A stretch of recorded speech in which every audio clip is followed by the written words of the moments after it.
Panic drove me to the hospital. My son, my lifeblood, was in trouble. But the nurse stopped me with an icy stare. Hide and wait. I broke out in a cold sweat when I saw who she was waiting for. It wasn't my son's girlfriend who entered the room.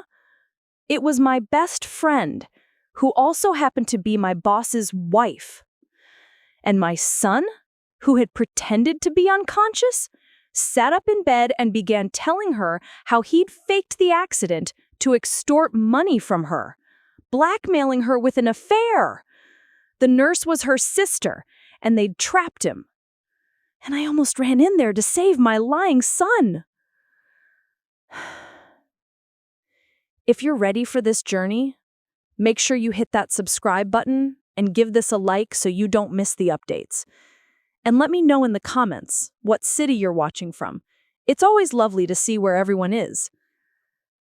Let me take you back 6 months, before my world imploded. My name is Carol. I'm 64, and for the past 20 years, my life has run on a predictable, comfortable schedule. Every morning, I'd leave my tidy little condo in a quiet suburb of Chicago, drive my dependable Toyota Camry to the downtown offices of Sterling Financial, and manage the world of Arthur Sterling, its founder and CEO. I wasn't just his executive assistant, I was his datekeeper, his scheduler, his institutional memory. I knew where every metaphorical body was buried, not because Arthur was a bad man, he wasn't, but because in 30 years of business, you accumulate a lot of history. My greatest source of pride, and now my deepest source of shame, was my son, Kevin, my only child. His father, bless his heart, passed away from a sudden heart attack when Kevin was just starting high school. It was just the two of us against the world after that. I poured every ounce of my being into that boy. I worked extra hours to afford the best tutors. I cheered the loudest at his soccer games. And when he went off to college, I packed his boxes with more love and homemade cookies than any dorm room had ever seen. I thought I had raised a good man. I see now that I raised a very clever boy who just learned how to look like one. After college, Kevin floated. He had a degree in business, but a spirit that seemed allergic to boardrooms and 9-to-5 schedules. He had ventures. There was the artisanal coffee delivery service that folded after the van's transmission failed. There was the app for dog walkers that he swore was just one round of funding away from being the next Uber. Each time one of his brilliant ideas went belly up, he'd land on my doorstep full of apologies and heartbreaking stories about an unfair world. And I, his ever-faithful mother, would write another check, dip into the savings I had earmarked for retirement, and tell him, "This is the last time, honey. You have to make it work this time." My best friend in the world, Eleanor, used to call me the First National Bank of Mom. She'd say it with a warm, teasing smile over our Saturday morning coffees. Eleanor was Arthur's wife. We'd met at a company Christmas party 30 years ago. 2 young women trying to find our place. She was a recent law school graduate, sharp as a tack, but had decided to support Arthur's budding career instead of her own. We clicked instantly. She was the sister I never had. We saw each other through divorce, mine, raising a child, mine, building an empire, hers and Arthur's, and all the little triumphs and tragedies in between. She adored Kevin. When he was little, she was Auntie Elle. She'd bought him his first bicycle, attended his college graduation, and as he got older, listened patiently to all my worries about his future. The trouble, the real, stomach-churning trouble, started with a phone call around Thanksgiving last year. Kevin sounded desperate.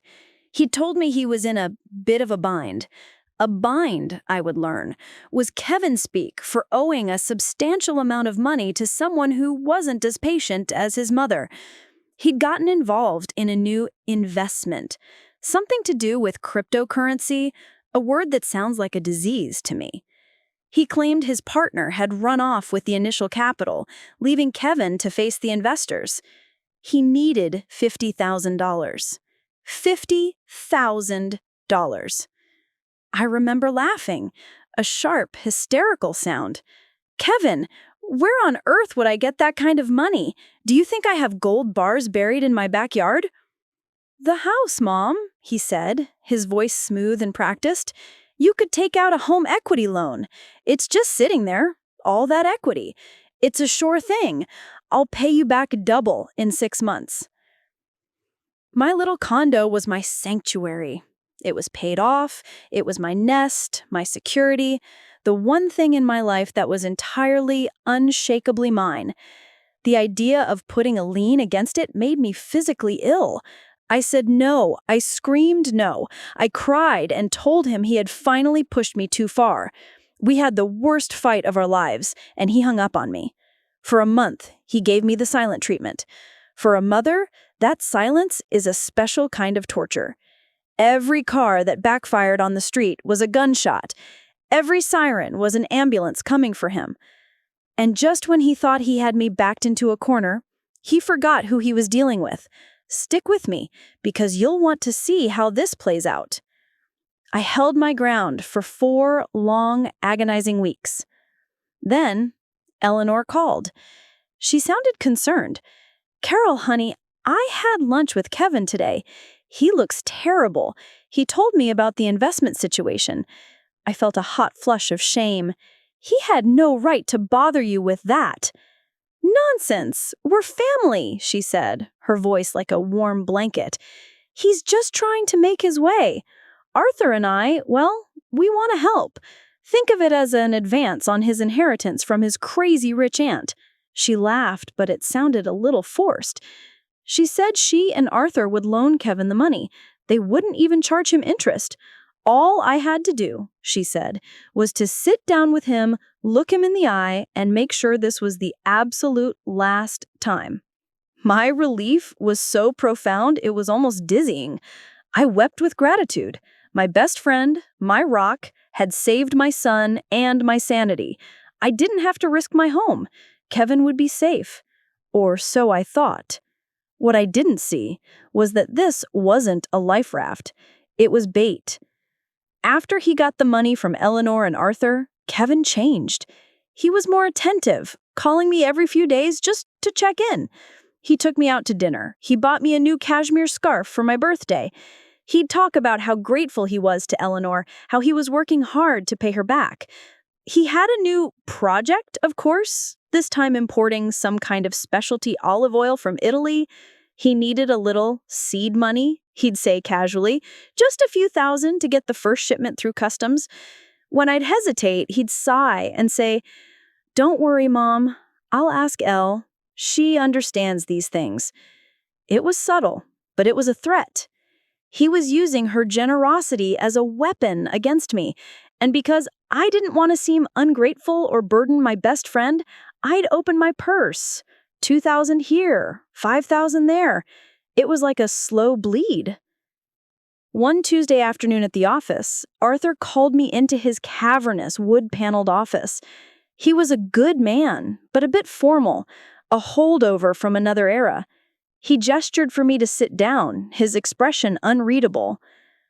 "Carol," he began, steepling his fingers, "Eleanor and I are very fond of you, and of Kevin. But I have to be frank, the 50,000, we have not seen a penny of it back." I was mortified. "Arthur, I am so sorry. He swore to me he was setting up a payment plan." "Has he told you about his olive oil business?" he asked, his eyes searching mine. "Yes, he has. He said it was just getting off the ground." Arthur leaned forward, a pained look on his face. "Carol, there is no olive oil business. I had my security team, discreetly, of course, look into it. The money is gone. Online gambling sites mostly. A few expensive weekends in Las Vegas. The air left my lungs. The floor seemed to drop out from under me. Every dinner, every phone call, every 'I'm working on it, Mom' was a lie. He had looked me straight in the face and lied over and over again. And worse, he had done it to Eleanor and Arthur, the two people outside of me who had shown him nothing but kindness his entire life. I don't know what to say, Arthur, I whispered, the shame hot on my cheeks. I'll pay you back. I'll take out the loan on my condo. Every cent. He held up a hand. That's not what this is about. I'm worried about Eleanor. She's been withdrawn, anxious. Kevin has been calling her constantly. Not me, her. I think he's feeding her some story, and I'm afraid she's giving him more money. My heart hammered against my ribs. Kevin wasn't just my foolish, irresponsible son. He was a predator, and he was preying on my best friend. Arthur didn't know the half of it. He didn't know that Kevin was blackmailing his wife. At that point, neither did I. I know this part is hard to hear, but it's important. The truth was about to come out, and it was going to be glorious. The final piece of the puzzle clicked into place a week later. I was getting ready for bed when my phone buzzed with a text. It was from a number I didn't recognize. The message was short, and it made my blood run cold. Stop giving him money. He is not who you think he is. And attached was a picture. It was a screenshot of a text exchange between two people. One was clearly Kevin. The other, the contact name was just L. The messages were sickeningly flirtatious, full of private jokes and affectionate names. The last one from Kevin read, "You know you can't say no to me. Don't make me remind Arthur what you've been up to." My first instinct was denial. This had to be fake, a prank, someone trying to cause trouble. Who could have sent it? But then I scrolled up on the screenshot. It showed a date from 3 months prior. 3 months. About a week after Eleanor had given him the initial $50,000. The anonymous messenger, I realized with a jolt, had to be Eleanor. No, that didn't make sense. Why would she send this to me? Unless it wasn't her. It was someone who had her phone. My mind was spinning. The next day, I felt like a ghost haunting my own life. At the office, I avoided Arthur. I couldn't look him in the eye, knowing what I suspected. I tried calling Eleanor, but it went straight to voicemail. I drove to her house after work, a sprawling mansion in a gated community, but the security guard told me Mrs. Sterling wasn't accepting visitors. My fear began to curdle into a specific, horrifying shape. Kevin wasn't just extorting her for money. He was using a relationship, real or imagined, to do it. Was he her lover? The idea was so preposterous, so vile, I couldn't even fully form the thought. Eleanor was 10 years older than him. She was my friend. Then came the call that started it all. It was a Friday afternoon. My hands were shaking so badly I almost dropped my phone. A frantic, sobbing woman on the other end. "Is this Carol?" "Yes." "Who is this?" "My name is Maria. I'm his girlfriend. There's been an accident. Kevin, he was on his motorcycle. A car hit him. He's at St. Michael's downtown. He's unconscious. The doctors, they don't know."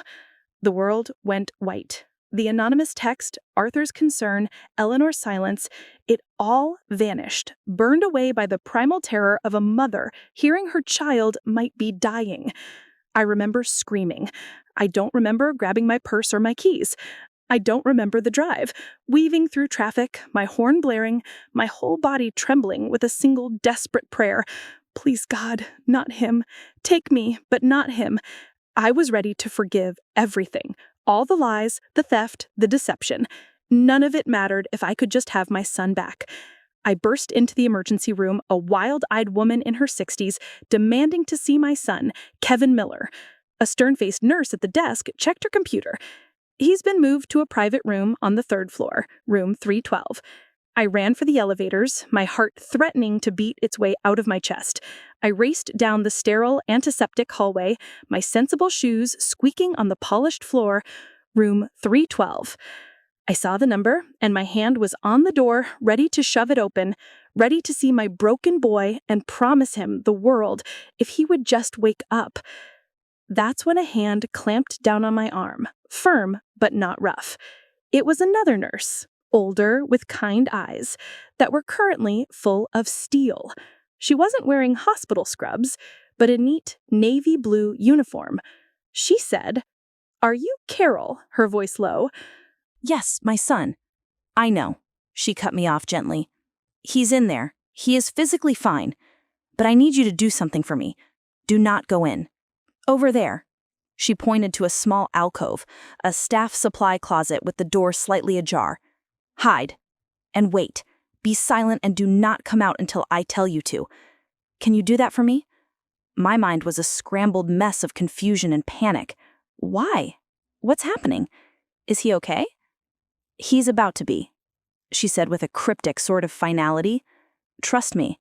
Now please, hide." Her certainty was so absolute that it cut through my hysteria. Numbly, I did as she asked, squeezing into the cramped, dark closet. It smelled of bleach and latex. I peered through the crack in the door. My view was of Kevin's room, 312, and the hallway in front of it. My breath hitched in my throat, a cold sweat breaking out across my skin. I braced myself for the worst, for police or for shady men in leather jackets coming to collect a debt. I prepared for anything except what I saw next. The nurse, the one who told me to hide, stood by the door. And then Eleanor, my best friend, rounded the corner. My heart leapt. She was here for me, for Kevin. But she wasn't crying. Her face was a mask of cold, resolute fury. And the nurse, who now held the door to Kevin's room open for her, nodded at Eleanor and then looked her right in the eye. "He's all yours, sis." Sis.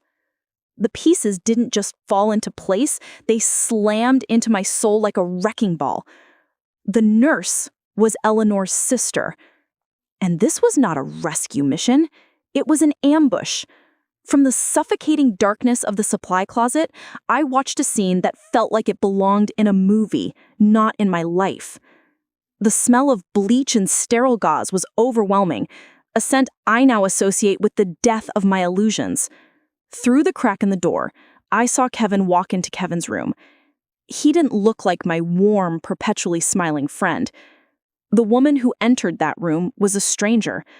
Her spine was ramrod straight, her jaw was set, and her eyes, usually so full of soft humor, were like chips of ice. She moved with a deadly calm that was far more terrifying than any shouting rage could ever be. "Kevin," she said, her voice low and even, utterly devoid of warmth. In the hospital bed, my son began to stir. It was a masterful performance, really. A slow, pained groan, a hand weakly drifting up to his forehead. He blinked his eyes open slowly, feigning disorientation. He looked at Eleanor, and a look of confusion, also fake, I now realized, crossed his features. "Eleanor, what are you doing here? Where's my mom? There was a crash." He trailed off, his voice raspy. Eleanor didn't move an inch. "The performance is over, Kevin. Sit up. We need to talk." For a split second, genuine surprise flashed in his eyes. He hadn't expected this. He had expected his frantic mother or a terrified Eleanor, not this cold executioner. He propped himself up on his elbows, the perfectly healthy, athletic son I'd always been so proud of. The illusion of the injured victim evaporated under the harsh fluorescent lights. A sly, familiar smirk started to form on his lips. "Well, well," he said, his voice instantly losing its pathetic tremor. "Look who came running. I was expecting my mother, but you're even better. I take it you got my girlfriend's message." "I did. Or rather, my sister did. The one who intercepted Maria's panicked call to 911 before she called you." "Your sister?" The nurse from the hallway, Eleanor's sister, Sarah, I would later know was her name, stepped into the doorway behind Eleanor, her arms crossed. "That would be me, head nurse. I have a lot of friends in dispatch. They know to flag anything interesting. A motorcycle accident involving a young man known to my sister? Very interesting." I watched Kevin's mind working, the gears turning as he tried to reevaluate the situation. He was cornered, but he still thought he held the ace. He leaned back against the pillows, arrogance flooding back into his posture. Doesn't matter how you got here. He sneered. The fact is, you came. That tells me everything I need to know. You're scared. Scared of what I'll tell Arthur. In the closet, my hands were clenched into fists, so tight my nails were cutting into my palms. I felt a wave of nausea. Tell Arthur what? My mind replayed the text message I'd been sent. Don't make me remind Arthur what you've been up to? Oh, God, it was true. My son was blackmailing my best friend over an affair? And that was the moment something inside me shattered for good. After everything he had done, after lying, stealing, and trying to ruin lives, he was trying to use me as his last human shield. He wasn't worried about killing me. He was worried about me not being there to bail him out. Eleanor paused in the doorway and looked back at him over her shoulder. The pity in her eyes was the most damning judgment of all. "You have 48 hours, Kevin," she said, her voice flat and final. "In my hand, I have a recording that will send you to prison. With Maria's testimony, the DA will have a field day. Or you can enlist. My brother-in-law is a Marine recruiter. He's expecting your call. You go to Paris Island for 13 weeks of hell, you serve your country for 4 years, and you learn what it means to be a man. During that time, every dime you earn will be garnished to pay back my husband, your mother, and every other person you've ever taken a penny from. If you do that, this recording disappears. If you don't, if you run, or if you even think about contacting me or your mother again with anything but an apology, I will personally drive this tape to the district attorney's office. The choice is yours. A uniform or a jumpsuit." Then she and Sarah walked out, leaving my son alone in the room with the ruins of his life.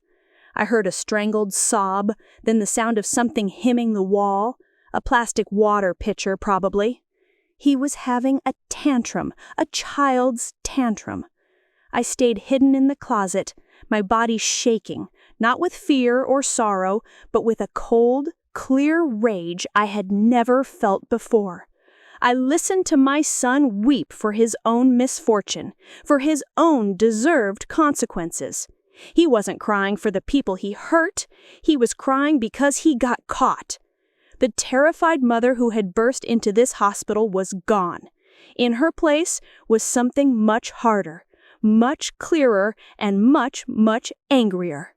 She had given him the choice of a uniform or a jumpsuit, but I knew there was a third option he had taken from me, my future, and he wasn't going to get away with that.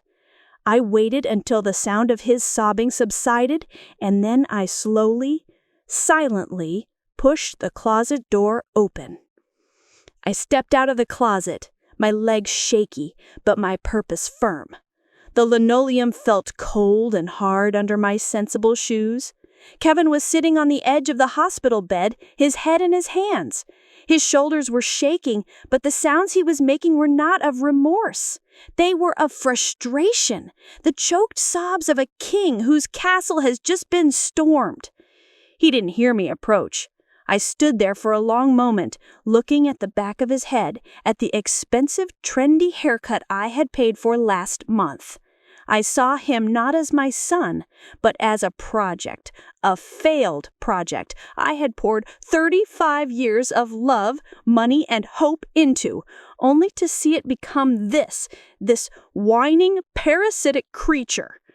"Stop it," I said. My voice was quiet, but it cut through his self-pity like a razor. His head snapped up, his eyes red-rimmed and puffy, widened when he saw me. A flicker of something, maybe hope, crossed his face. He thought his shield had arrived. He thought Mommy was here to fix it. "Mom!" he cried, his voice thick with fake relief. He tried to stand, to rush to me, to envelop me in one of his practiced manipulative hugs. "Mom, you won't believe what Eleanor did. She's crazy. She trapped me. You have to help me." I held up a hand, a gesture that stopped him cold. I was in the closet, I heard everything. The hope in his eyes died, replaced by a sullen, panicked glare. The mask was off completely now. This was the real Kevin. You spied on me. You took her side. There are no sides, Kevin, I said, my voice as cold and sterile as the room around us. There is only what you did. You tried to blackmail my best friend. You lied to me. You stole from me. You stole from Arthur. There is no side to take. She was coming on to me, he spat, a desperate, pathetic lie. I just played along.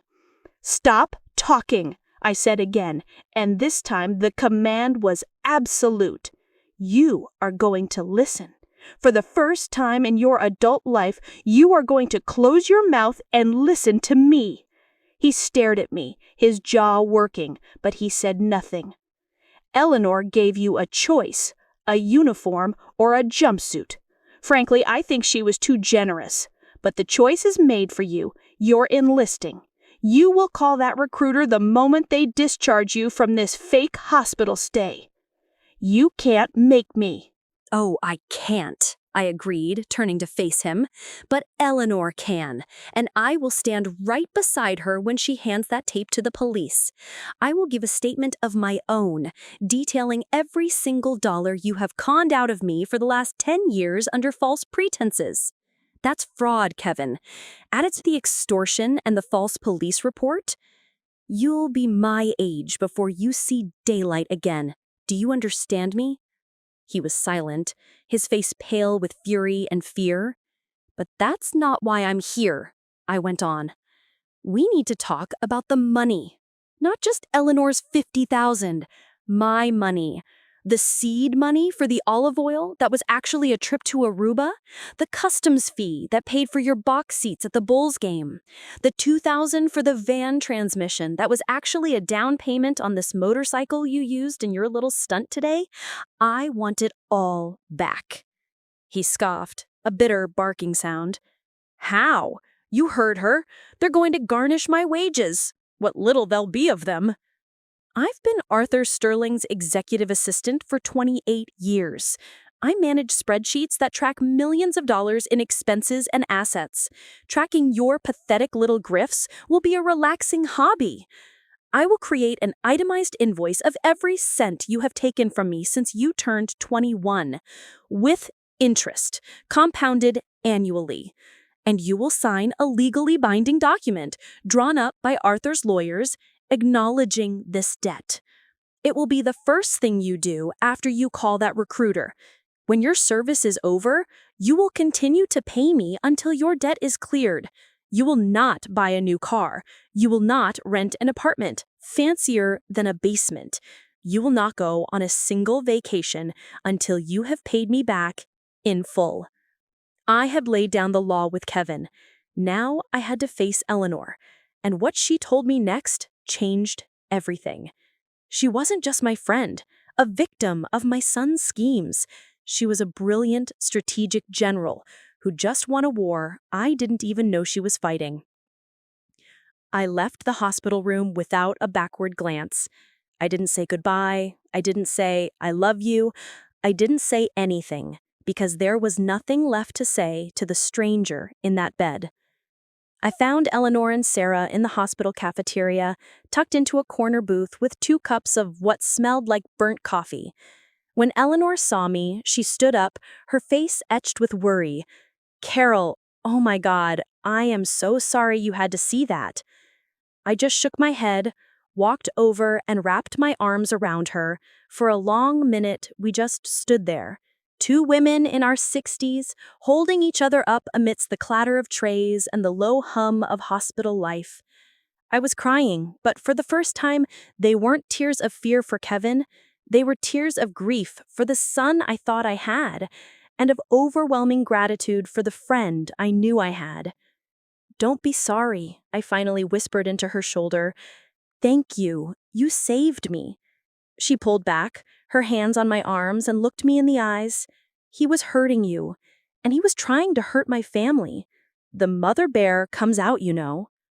Sarah, her sister, gave a wry smile. You should have seen her planning this. It was something out of a spy movie. We had a private investigator tailing him for a month. We knew about Maria. We knew about the gambling debts. This whole accident was just the final piece she was waiting for. She knew he'd do something desperate when the money finally ran out. I sat down, stunned. A private investigator? For a month? Eleanor took a deep breath and began to explain. It turned out Kevin's behavior hadn't started with the $50,000. It had started 6 months before that. He'd accidentally run into her at her tennis club, then at the grocery store, then at a charity luncheon. He was always charming, always respectful, calling her Auntie Elle. He'd talk about my long hours at the office, how worried he was about me heading into retirement with a meager savings. He was planting seeds of doubt and concern. Then came the phone calls. He'd test the waters, asking for small loans, $1,000 for a surefire stock tip, $2,000 for a coding class. She'd politely refuse, telling him to discuss it with me or Arthur, but he was persistent. The day he came to us for the $50,000, I knew it was a lie. Arthur saw it too. But Carol, I saw how desperate you were. The thought of you losing your home, I couldn't bear it. So we gave it to him, but it was a test, and we hired the investigator that very afternoon. The investigator's report was a sordid tale of my son's real life. It wasn't about failed startups. It was about high-stakes online poker, sports betting, and a girlfriend, Maria, whom he kept financially dependent and emotionally cowed. The affair angle was his masterstroke. He began texting Eleanor, innocuous messages at first, then more familiar, more intimate. When she didn't respond, he'd send a follow-up. I hope Arthur doesn't misinterpret our friendship. It was a veiled threat from the very beginning. The worst part, Eleanor confessed, her voice thick with disgust, was that he was using you. He would tell me stories about how you were struggling, how you might have to sell your condo, how you were losing sleep with worry over him. He was trying to make me feel guilty, so I would give him money to protect you. A new level of cold settled into my bones. He had weaponized my love for him. He had used my most private maternal fears as a tool for extortion. We sat there for another hour, piecing together the timeline of his deception.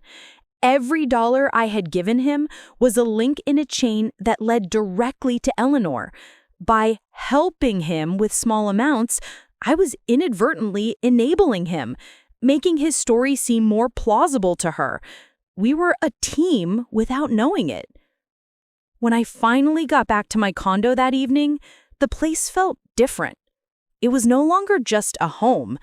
It was a crime scene, a financial crime scene.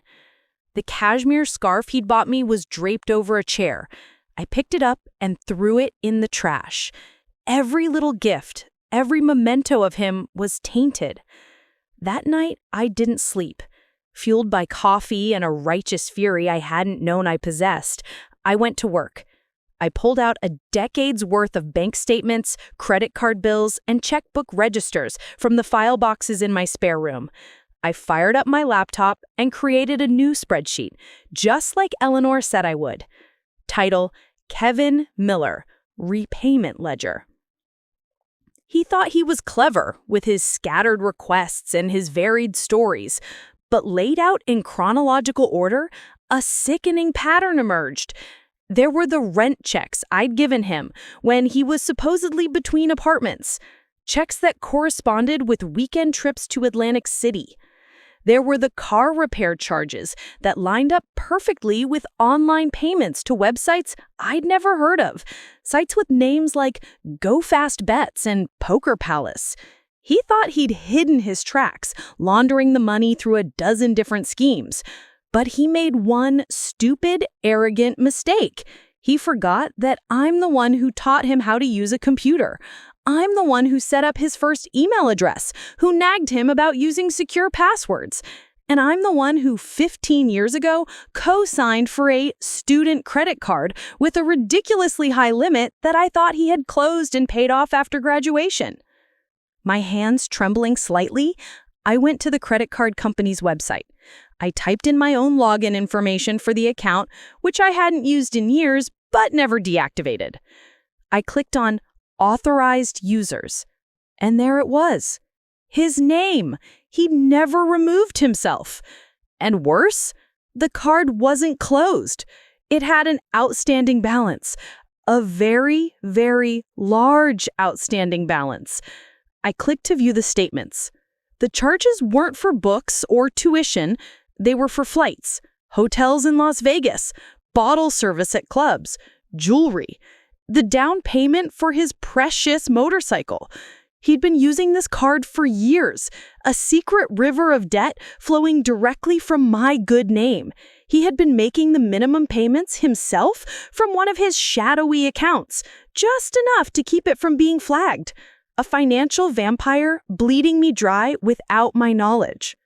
The total came to over $173,000, more than the value of my car, almost half the equity in my home, and I, Carol Miller, was legally on the hook for every last dime. My rage went supernova. It burned away every last vestige of sorrow and morphed into something diamond hard and crystal clear. He wasn't just a con man who had preyed on his mother. He had committed identity theft and bank fraud. The deal Eleanor made, uniform or jumpsuit, was for the blackmail. This was a whole different category of crime. This wasn't about getting my money back anymore. This was about total annihilation. He didn't just break my heart, he had tried to break me financially and forever. He had underestimated the quiet 64-year-old woman who balanced his checkbook. He had no idea what that woman was capable of when she stopped being his mother and started being his creditor. The game was on. The next 48 hours were a blur of cold calculation. The emotional, heartbroken mother was locked away in a deep, dark room in my mind. In her place was Carol Miller, executive assistant, orchestrator of complex logistics, and now forensic accountant of her own ruin. I slept for 3 hours, woke up, and brewed a pot of coffee so strong it could dissolve steel. Armed with the credit card statements and my own financial records, I didn't just have a ledger, I had a weapon. My first call was not to a lawyer, but to my boss, Arthur Sterling. I called his private line on a Saturday morning, something I hadn't done in over a decade. Arthur, it's Carol. I apologize for calling you at home, but I need your help. It's about Kevin and Eleanor. Is everything all right? He asked, his voice instantly alert and concerned. No, I said simply, but it's about to be. Could you and Eleanor meet me, not at your home, not at mine, at the office, in an hour? Walking into the silent, empty Sterling Financial offices on a weekend felt like entering my own war room. The vast marble lobby echoed with the click of my sensible heels. Arthur and Eleanor were already there, waiting in the main boardroom, their faces grim. I didn't waste time on pleasantries. I laid a thick folder on the polished mahogany table between them. This is an itemized accounting of every dollar my son has taken from me since he was 21, under what I now know to be false pretenses. The total is just shy of $80,000, I said, my voice steady. Then I placed the stack of credit card statements next to it. And this is the secret credit card he's been using in my name for the last 12 years. The balance on that is $173,452.16. Eleanor gasped and put her hand over her mouth. Arthur, ever the businessman, picked up a statement, his eyes scanning the outrageous charges. He looked up at me, his expression unreadable. This is grand larceny, Carol.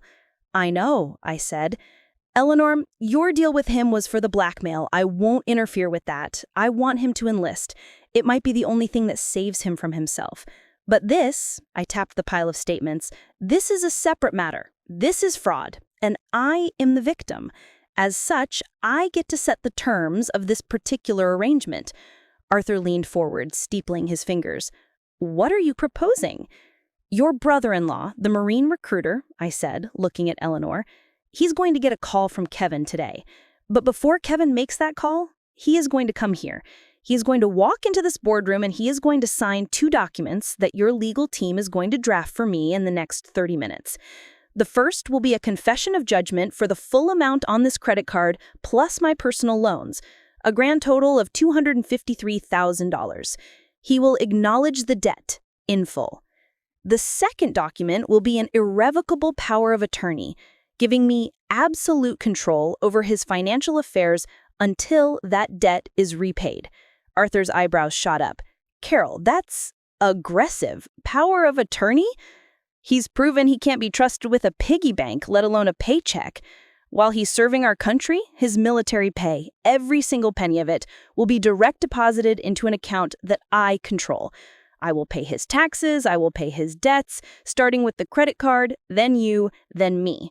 And I will allocate him a small, humiliating weekly stipend for incidentals, like a child's allowance. When he's discharged, this arrangement continues with whatever job he gets, until the debt is cleared. I don't care if he's 60 years old when he makes the last payment. This is not negotiable. I could see a glimmer of something in Arthur's eyes. Respect, I think. He looked at Eleanor, who just nodded slowly. She's right, Artie. He needs to learn. This is the only way. Arthur stood up. All right, let's get my legal head on the phone. An hour later, Kevin walked in. He looked like death warmed over. His swagger was gone, replaced by a sullen, defeated slump. He must have thought this was about finalizing the deal with Eleanor.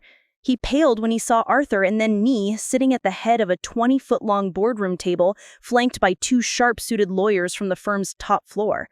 Sit down, Kevin, I said, my voice leaving no room for argument. He sat. One of the lawyers slid the documents across the polished wood toward him. He looked at the first page, his eyes going wide with disbelief as he saw the astronomical number.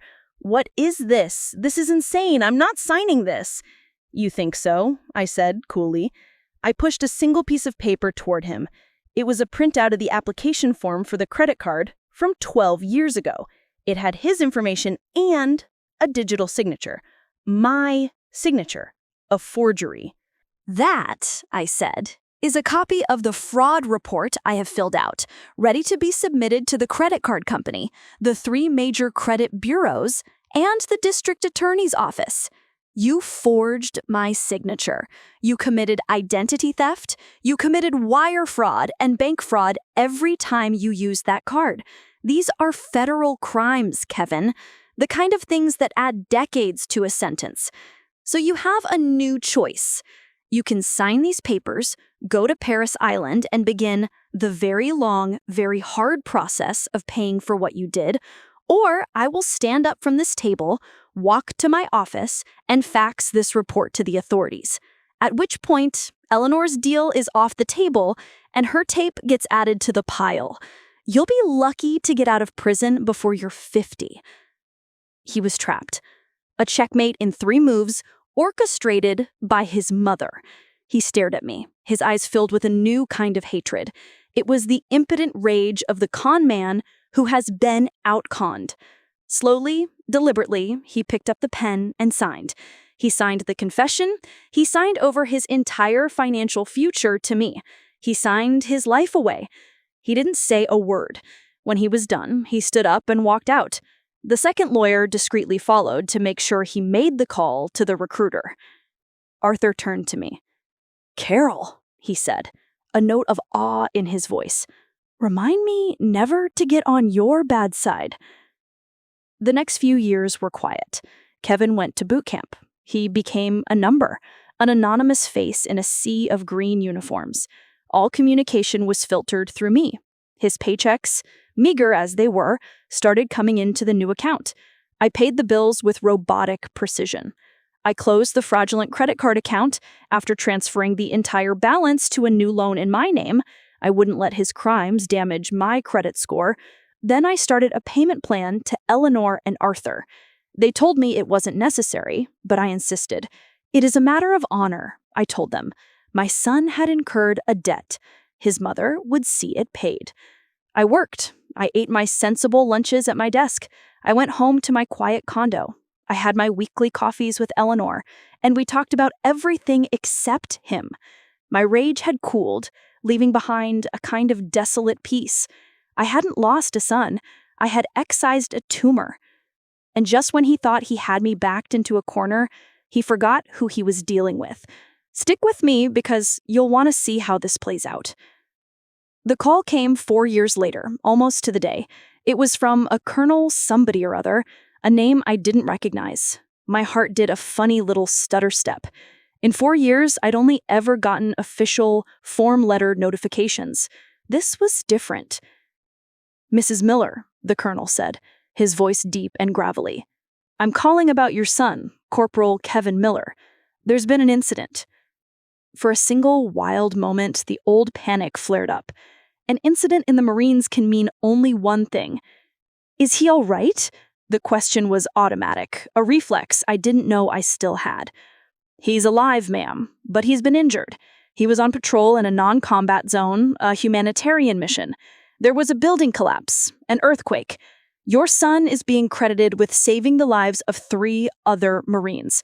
He went back inside a compromised structure to pull them out. A concrete beam fell. It crushed his legs. He's at Longstuhl in Germany now. He's stable, but the injuries are severe. He's going to be medically discharged. And Mrs. Miller, he's being put up for a medal. He's a hero." I hung up the phone, my mind a blank static. A hero. My son. The numbers on my spreadsheet, the bitter taste of betrayal, the cold fury, none of it squared with the image of a young man running into a crumbling building to save his comrades. For the first time in 4 years, the woman in that dark room in my mind, the mother, stirred. She looked around at the wreckage of her love, and she felt a flicker of something she thought had died forever. Hope. They flew him back to the States a week later, to Walter Reed Medical Center. I was there, waiting. I hadn't seen him in person since that day in the boardroom. The man they wheeled out was not the boy who had left. He was thinner, harder.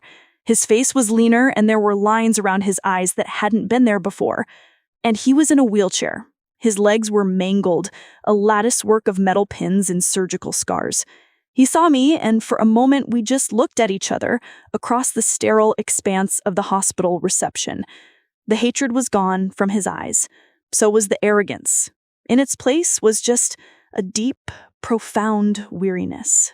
"Mom," he said, and his voice broke. The next few months were a new kind of education for both of us. His recovery was brutal. There were surgeries, skin grafts, and hours of grueling physical therapy. He would fight and sweat, and sometimes cry out in pain and frustration, but he never quit. He never complained. The whiny, entitled boy was gone. This man was quiet, disciplined. He did whatever the doctors and therapists told him to do. He learned to use his new prosthetic legs, first taking faltering steps between parallel bars, then with crutches, and finally, after almost a year, with a cane and a barely perceptible limp. I visited him every day. We didn't talk about the past, not at first. We talked about his physical therapy, about the news, about the other wounded soldiers on his ward. Slowly, hesitantly, he started talking about the Marines. He didn't talk about heroism. He talked about the discipline, the structure. For the first time in his life, he said, his world had clear rules and real consequences. You did your job, or you let down the man next to you. It was that simple. And somewhere in the mud of Paris Island, in the soul-crushing routine and the shared hardship, the selfish boy had been stripped away, leaving a man he didn't even recognize. "You know," he said to me one afternoon as we sat in the hospital's quiet garden, "when I was under that beam, when I thought I was going to die, I wasn't thinking about the money or Vegas or anything like that. I was thinking about your face in that boardroom. And I finally understood. You weren't punishing me. You were trying to save me." He looked at me, his eyes clear and direct. "You and Eleanor, you saved my life, Mom. It just took me getting crushed by a building to realize it." It was a key turning a lock I didn't even know was rusted shut. My son was back. Not the one I thought I'd raised, but a better one. A real one. A few days before he was officially discharged, he asked to see the ledger, the spreadsheet. I brought my laptop to the hospital. He sat there for almost an hour, scrolling through the years of his own deceit, line by meticulous line. The debt, with his garnished pay and my careful payments, was down to just under $100,000. He closed the laptop. "Okay," he said. "What's the plan?" I knew this was the final test. "I am selling my condo," I told him, a plan that had been forming in my mind for months. "I'm retiring. Arthur has offered me a generous severance. I'm going to pay off the rest of this debt in a lump sum, to give you a clean slate." He just stared at me for a long time. I braced myself for his relief, for a "thank you, Mom." I expected him to accept the gift. The old Kevin would have. "No," he said, quietly but firmly. "Absolutely not. You are not selling your home. That's my debt, my responsibility. The military is giving me a full disability pension, and I qualify for the GI Bill. I'm going to go to school, get a degree in physical therapy. I want to work with other wounded vets. It won't be a lot of money, but I will keep paying, for as long as it takes. That ledger, that's mine now." He was about to get exactly what he deserved, and I had a front row seat. Don't go anywhere. This was it. The real fruit of the last 5 years. It wasn't about the money. It had never really been about the money. It was about this. This moment. My son was finally a man of honor. I took a deep breath.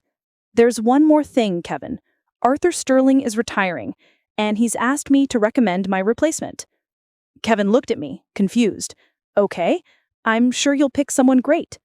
"Yes," I said. "I am.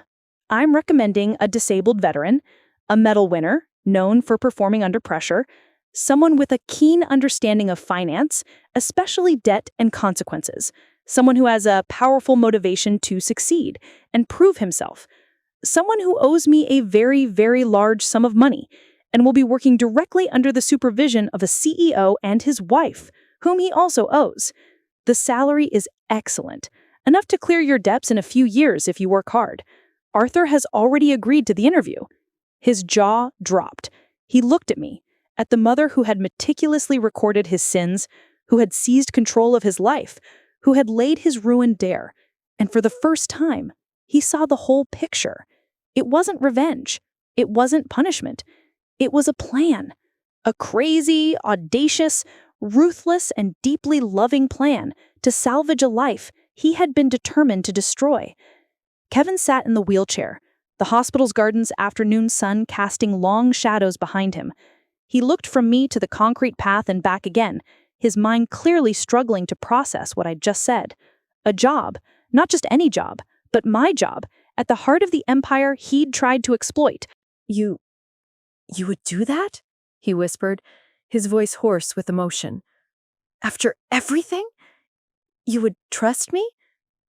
"No," I said, and the single word hung in the air, blunt and honest. "I'm not sure I'll ever fully trust you again, honey. Trust isn't a light switch. You don't just flip it back on. It's a structure. You have to build it, brick by brick, every single day. This isn't about trust. This is about opportunity.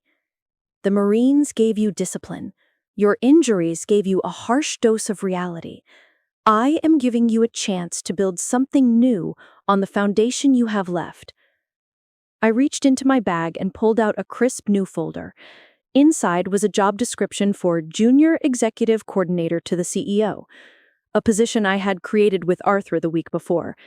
It was a step below my role, more of a support position, but it was a foot in the door. A very important door. "You won't be me," I explained, tapping the folder. "You'll be working for the woman who replaces me, but your desk will be outside Arthur's office. You will see him and Eleanor every day. They will watch you.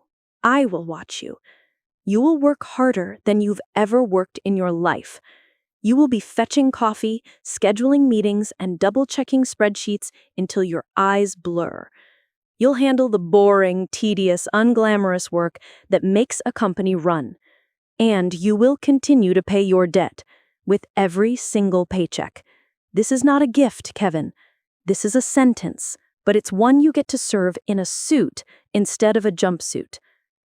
A single tear traced a path through the dust on his cheek. He didn't wipe it away. Why? He asked again, the question full of genuine, bewildered humility.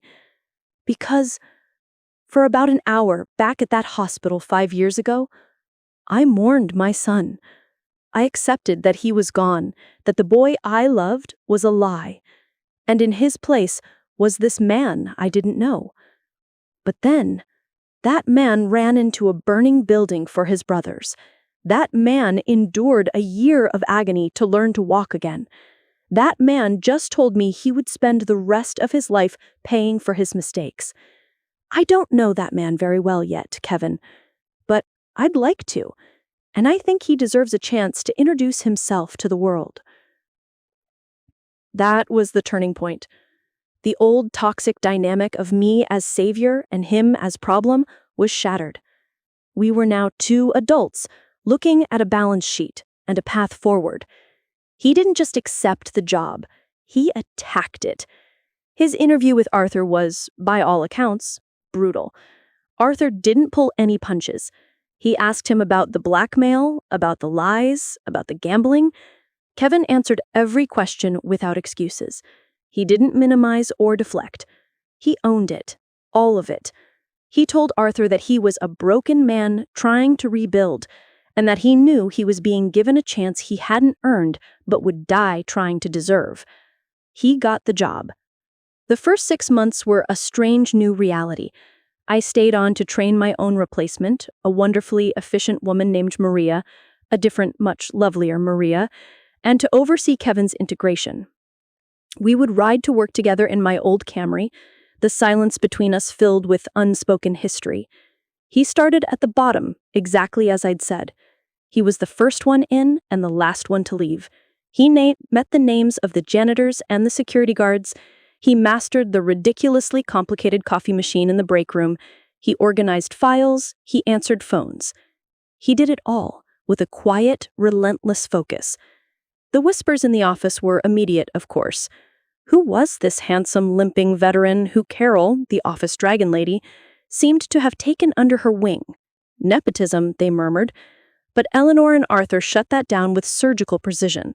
At a company town hall, Arthur introduced Kevin as part of a new veteran recruitment initiative, praised his military service, and mentioned that he had come highly recommended by his mother, Carol, whose judgment he trusted implicitly.